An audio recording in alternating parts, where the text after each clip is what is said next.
அம்மை என்றும் ஆணும் பெண்ணும் கொட்டி வச்ச குப்பையாக வந்த உடம்பு ஞான பெண்ணே குப்பையாக வந்த உடம்பு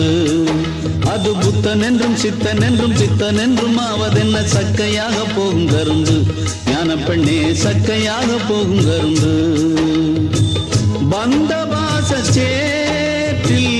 வந்து விழுந்த தேகம் எந்த கங்கையாற்றில்